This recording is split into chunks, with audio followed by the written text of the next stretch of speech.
लेकिन दोस्तों अगर इनकम इल है यानी इनकम अगर खत्म हो गई तो आप ना सेविंग कर पाएंगे, ना कैपिटल बना पाएंगे और ना ही किसी दिन आपको प्रॉफिट मिलेगा।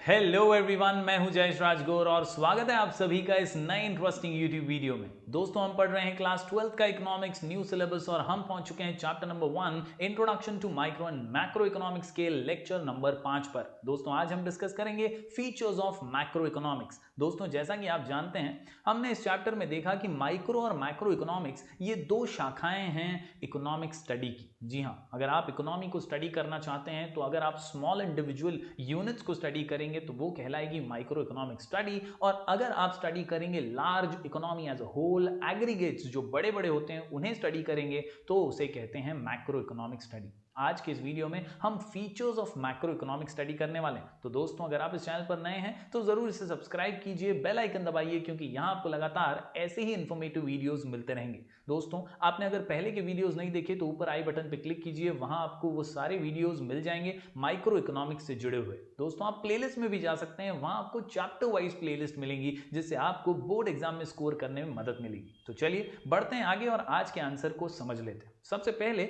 Definition of macro economics. जी हां, दो इंपॉर्टेंट डेफिनेशन हमारे महाराष्ट्र बोर्ड की टेक्स्ट बुक में दिए गए हैं, जिसमें J.L. हैंसन कहते हैं macro economics is that branch of economics which considers the relationship between large aggregates such as the volume of employment, total amount of savings, investment, national income, etc. यानी देशव्यापी problem, जो बड़े variables हैं, जो देश के लगते हुए प्रॉब्लम हैं, उन सभी प्रॉब्लम्स को पढ़ना, एनालाइज करना और स्टडी करना यानी मैक्रो इकोनॉमिक्स, ये मानना है J.L. हैंसन का। जी हाँ, नेशनल इनकम यानी देश की आमदनी, इसे एनालाइज करना मैक्रो इकोनॉमिक्स कहलाता है। साथ ही साथ टोटल इन्वेस्टमेंट कितना है, टोटल इनकम कितनी है, टोटल सेविंग कितनी है, ये सारी चीजें जो हैं ये बड़े बड़े वेरिएबल्स होते हैं देश से जुड़े हुए, और इन सबको जानना मैक्रो इकोनॉमिक्स ही कहलाता है। दोस्तों अगला डेफिनेशन है प्रोफेसर कार्ल शपीरो का, जो कहते हैं macro economics deals with the functioning of the economy as a whole. जी हां, यहां पर सीधी और सरल भाषा में कार्ल शपीरो कहते हैं कि बॉस, जब तुम जूम करके एक इंडिविजुअल यूनिट को स्टडी करते हो तो वो माइक्रो इकोनॉमिक्स होती है, लेकिन जब तुम पूरे देश को एक साथ एनालाइज करते हो, एज अ होल स्टडी करते हो, तब उसे मैक्रो इकोनॉमिक्स कहा जाता है। जी हां, जैसा कि मैं हर बार कहता हूं, एक जंगल है और उस पूरे जंगल की स्टडी तो मैक्रो इकोनॉमिक्स, और उस जंगल में से सिर्फ एक पेड़ की स्टडी तो माइक्रो इकोनॉमिक्स। तो चलिए आज हम मैक्रो इकोनॉमिक्स के फीचर्स जान लेते हैं। जी हां, फीचर्स ऑफ मैक्रो इकोनॉमिक्स, कुल मिलाकर के 8 पॉइंट का ये आंसर, और इस 8 पॉइंट के आंसर को आसानी से याद करने के लिए, समझने के लिए और लिख करके इजीली प्रैक्टिस करने के लिए हमारा शॉर्ट कोड है 3G slip. 3G slip, 3G slip. जी हां दोस्तों, features of macro economics, answer का नाम 3G स्लिप, जहां 3G है दोस्तों, G से जनरल इक्विलिब्रियम एनालिसिस, G से जनरल प्राइस लेवल, और G से ग्रोथ मॉडल्स। जी हां, general equilibrium analysis, general price level और G से ग्रोथ मॉडल, ये हो गए 3G। और स्लिप में दोस्तों study of aggregates, lumping method, I से इनकम थियरी, I से इंटरडिपेंडेंस और P से पॉलिसी ओरिएंटेड। तो क्या है इन पॉइंट्स के अंदर खास, चलिए बारीकी से हर पॉइंट को देख लेते हैं। सबसे पहले दोस्तों जनरल इक्विलिब्रियम एनालिसिस। तो जैसा कि आप जानते हैं, मैंने फीचर्स ऑफ माइक्रो के दौरान बताया था, इक्विलिब्रियम एक तराजू के समान है, ये बैलेंस चेक करता है। जी हां, बैलेंस बिटवीन इकोनॉमिक वेरिएबल्स, कौन सा वेरिएबल कैसा बिहेव कर रहा है ये जानना परखना है तो आपको इक्विलिब्रियम की जरूरत पड़ती है, इस तराजू की जरूरत पड़ती है। और ये इक्विलिब्रियम दो प्रकार का है, एक पार्शियल इक्विलिब्रियम और एक है जनरल इक्विलिब्रियम। पार्शियल वो होता है जहां पर हम एक वेरिएबल को आइसोलेट करते हैं, अलग करते हैं और उसको डिटेल में स्टडी करते हैं। लेकिन जनरल वो होता है जो भेदभाव नहीं करता, पार्शियलिटी नहीं करता, ये पूरे वेरिएबल को आसानी से एनालाइज करता है, इसीलिए इसे कहा जाता है जनरल इक्विलिब्रियम एनालिसिस। और ये मैक्रो इकोनॉमिक्स का सबसे अहम फीचर है। Macro economics deals with the behaviour of large aggregates and their functional relationship. General equilibrium deals with the behaviour of demand, supply and prices in the whole economy, यानी पूरे economy में कितनी demand है, कितना supply है, ये सब analyse करना मैक्रो इकोनॉमिक्स का काम है, जो वो जनरल इक्विलिब्रियम के जरिए कर लेता है। बढ़ते हैं दोस्तों आगे अगले जी की ओर, ये है जनरल प्राइस लेवल। जी हां दोस्तों, हमने माइक्रो में भी देखा था प्राइस थियरी के बारे में, लेकिन यहां पर हम जनरल प्राइसेस की बात कर रहे हैं। मार्केट में क्या प्राइसेस प्रिवेल करते हैं, उन्हें अगर आपको समझना है तो आपको मैक्रो इकोनॉमिक्स की जनरल प्राइस थियरी समझनी होगी। Yes, determination and changes in price level यानी general price level are studied in macro economics. Underline कर लीजिएगा, changes in general price level, changes in general price level. General price level is the average of all prices of goods and services currently being produced in the economy, यानी currently economy में कितने goods and services produce हो रहे हैं और उनके क्या दाम हैं, ये डिटरमाइन करने में भी मैक्रो इकोनॉमिक्स हमारी मदद करता है। बढ़ते हैं दोस्तों अगले फीचर की ओर, जी से growth model. My dear students, macro economic studies various factors that contribute to economic growth and development, यानी कौन से फैक्टर से तरक्की होगी, देश तरक्की की सीढ़ियां चढ़ेगा, देश आगे बढ़ेगा, कैसे इकोनॉमिक ग्रोथ और डेवलपमेंट होगा, ये सभी चीजें ग्रोथ मॉडल्स के जरिए ही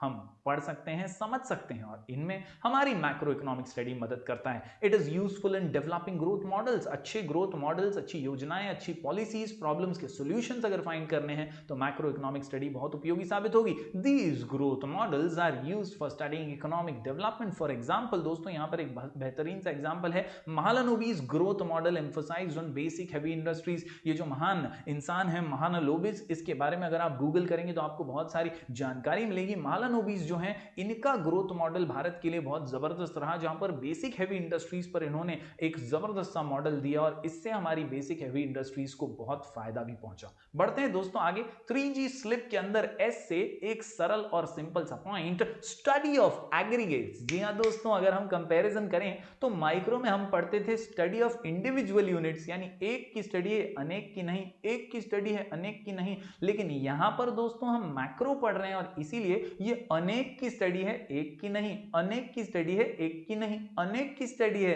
एक की नहीं। यस, स्टडी ऑफ एग्रीगेट्स यानी all in all, whole in whole, पूरा एक साथ। Macro economics deals with the study of economy as a whole. It is concerned with the aggregate concept such as national income, जी हां, individual की income नहीं, देश की इनकम। नेशनल आउटपुट यानी एक का आउटपुट नहीं, पूरे देश का आउटपुट। नेशनल एम्प्लॉयमेंट यानी इंडिविजुअल एम्प्लॉयमेंट नहीं, पूरे देश में कितना एम्प्लॉयमेंट जनरेशन है वो। आखिर में general price level and business cycles etcetera. तो इस प्रकार दोस्तों हर पॉइंट पर स्टडी ऑफ एग्रीगेट्स करना मैक्रो इकोनॉमिक्स का महत्वपूर्ण फीचर है। बढ़ते हैं दोस्तों आगे, स्लिप के अंदर एल से होता है लंपिंग मेथड। फिर एक बार दोस्तों अगर आप कंपैरिजन करें तो आपको याद आ जाएगा, हमने माइक्रो में पढ़ा था स्लाइसिंग मेथड, यहां पे है lumping method. Slicing method, lumping method, slicing method, lumping method. जी हां दोस्तों, याद रखिए लंपिंग मेथड यानी प्रॉब्लम्स को एक के ऊपर एक, एक के ऊपर एक, एक के ऊपर एक, एक के ऊपर एक, एक के ऊपर एक लंप करना और फिर स्टडी करना एक साथ पूरा। Yes, lumping method is the study of the whole economy rather than its part. According to Professor Bolding, Kenneth Bolding भाई साहब कहते हैं, forest is an aggregation of trees but it does not reveal the properties of an individual tree. तो यहां पर साधारण से example के साथ यही समझाया गया है कि पूरे फॉरेस्ट की जब हम स्टडी करते हैं तो उसमें एक डिटेल में पेड़ को नहीं पढ़ा जाता, हम पूरे फॉरेस्ट का एनालिसिस करते हैं और वही लंपिंग मेथड कहलाता है मैक्रो इकोनॉमिक्स के अंदर। This reveals the difference between micro economics and macro economics. तो उम्मीद करता हूं दोस्तों ये एलसीवी पॉइंट आप समझ पाए होंगे। हम पढ़ रहे हैं features of macro economics. Answer का नाम 3G स्लिप, आंसर का नाम 3G स्लिप। चलिए बढ़ते हैं आगे अगले पॉइंट की ओर, आई से इनकम थियरी। जी हां दोस्तों, जब भी मैक्रो मैक्रो इकोनॉमिक्स में आप ये शब्द सुने इनकम, तो याद रखिए नेशनल इनकम, याद रखिए नेशनल इनकम, याद रखिए national income. Yes my dear students, macro economics studies the concept of national income, its different elements, methods of measurement and social accounting. यानी नेशनल इनकम कैसे एस्टिमेट होती है, कैसे नेशनल इनकम के ऊपर अलग अलग फैक्टर्स का फ्लक्चुएशन होता है, किस तरह से नेशनल इनकम को मेजर किया जाता है, ये सारी बातें हम मैक्रो इकोनॉमिक्स में स्टडी करते हैं। Macro economics deals with aggregate demand, aggregate supply, एक की डिमांड नहीं अनेक की डिमांड, एक का सप्लाई नहीं अनेक का सप्लाई, तो aggregate supply, aggregate demand. It explains the causes of fluctuations in the national income that lead to business cycles, that is inflation and deflation. यानी मैक्रो इकोनॉमिक्स के जरिए मार्केट में होने वाले उतार चढ़ाव, दाम के अंदर बढ़ोतरी और घटौती, ये सभी चीजें हम मैक्रो इकोनॉमिक्स के जरिए सीख पाएंगे। बढ़ते हैं दोस्तों अगले पॉइंट की ओर, ये है आई से इंटरडिपेंडेंस। ये बहुत ही महत्वपूर्ण पॉइंट है दोस्तों, इसे स्टार मार्क कर लीजिएगा। इंटरडिपेंडेंस को स्टडी करने का काम मैक्रो इकोनॉमिक्स करता है, जो कहता है कि भैया everything depends on everything else. अगर आपके पास इनकम है तो आप उसमें से कुछ खर्च करेंगे, कुछ सेविंग करेंगे। अगर आप सेविंग करेंगे तो आगे जाकर वो सेविंग कैपिटल बनेगी, यानी ज्यादा पैसा आपके पास आएगा तो वो कैपिटल बन जाएगा। एक ना एक दिन आप उस कैपिटल को इन्वेस्ट करेंगे और इन्वेस्ट करके आप उसमें से प्रॉफिट भी कमा सकेंगे। लेकिन दोस्तों अगर इनकम इल है, यानी इनकम अगर खत्म हो गई, तो आप ना सेविंग कर पाएंगे, ना कैपिटल बना पाएंगे और ना ही किसी दिन आपको प्रॉफिट मिलेगा। तो इसीलिए everything depends on everything else, यही इंटरडिपेंडेंस का बिलीफ फॉलो करता है macro economics. Macro analysis takes in account interdependence between aggregate economic variable such as income, output, employment, investment, price levels etcetera. For example, changes in the level of investment will finally result into the changes in levels of income, levels of output, employment and eventually the level of economic growth. यानी एक में अगर कुछ बदलाव आता है तो दूसरों पे भी उसका असर पड़ता है, ये बात यहाँ पर साबित होती है और यही इंपॉर्टेंट फीचर है मैक्रो इकोनॉमिक्स का। यहाँ पर एग्जाम्पल में भी वही बताया गया कि किस तरह से इन्वेस्टमेंट के अंदर अगर कमी आती है देश में, तो इस इन्वेस्टमेंट की कमी की वजह से लोगों की इनकम पर भी असर पड़ता है, लोगों के लेवल ऑफ आउटपुट यानी प्रोडक्शन पे भी असर पड़ता है और नौकरियों पे भी असर पड़ता है। जैसा कि आजकल कोरोना क्राइसिस के दौरान हो रहा है कि यहाँ पर इन्वेस्टमेंट कम हो चुकी है तो लोगों की इनकम भी कम हो चुकी है। तो यही है इंटरडिपेंडेंस का फीचर। बढ़ते हैं दोस्तों आखिरी पॉइंट की ओर, यह है पी से policy oriented. My dear students याद रखिए फीचर्स ऑफ मैक्रो इकोनॉमिक्स में 3G स्लिप, पी से पॉलिसी ओरिएंटेड। योजनाएं, पॉलिसीज ही प्रॉब्लम का सॉल्यूशन है। अच्छी योजनाएं और उनका अच्छा इंप्लीमेंटेशन ही देश को तरक्की की उड़ान भरने में मदद कर सकता है। According to J.M. Keynes,